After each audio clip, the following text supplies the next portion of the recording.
Mtazamaji wa Sanaa TV, nipo katikati ya uwanja wa Afcon Arusha, uwanja ambao unatajwa kutumia takriban shilingi bilioni 330 mpaka kukamilika kwake, na watu wasiopungua 32,000 watakaa hapa katika maeneo mbalimbali kushuhudia mtanange wa Afcon ambao unatarajiwa kufanyika mwakani 2027.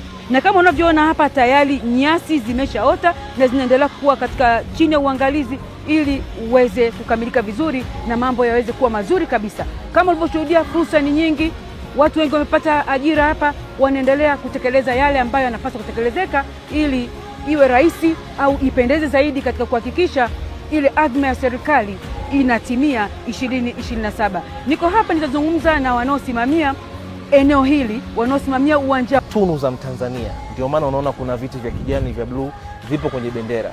Ukiona hii gold inayozunguka ipo kwenye bendera yetu, ikionyesha kwamba sisi tuna madini ya kutosha. Tuko Arusha, ndio sehemu ambapo madini yanapatikana kwa wingi. Kwa hiyo akataka hiyo. Lakini lipao unavyoliona limejengwa kufuata muundo wa mlima Kilimanjaro. Kwa hicho ndicho ambacho client alikitaka katika employees requirement. Lakini pia akasema anataka uwanja wa kisasa.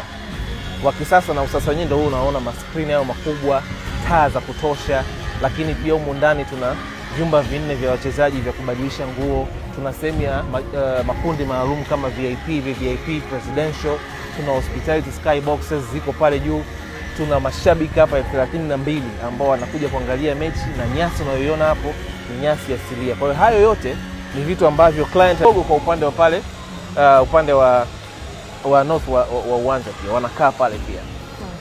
Lakini upande huu mwingine uliobaki wa east mashariki, upande huu tuna hizo hospitality boxes kwa ajili sasa, huku nimeongelea viongozi, Mheshimiwa Rais na viongozi wengine, lakini pia kuna watu binafsi, kuna makampuni binafsi ambao pia na wao wanakuwa wanahitaji kupata huduma sawa na ambao Mheshimiwa Rais kaipata kule. Unajua zile boxes, ngoja nikwambie, zile boxes zime ndani, ukiingia kuna AC, kuna kioo kile ambacho anaweza kuona kinachoendelea uwanjani bila ya kutoka.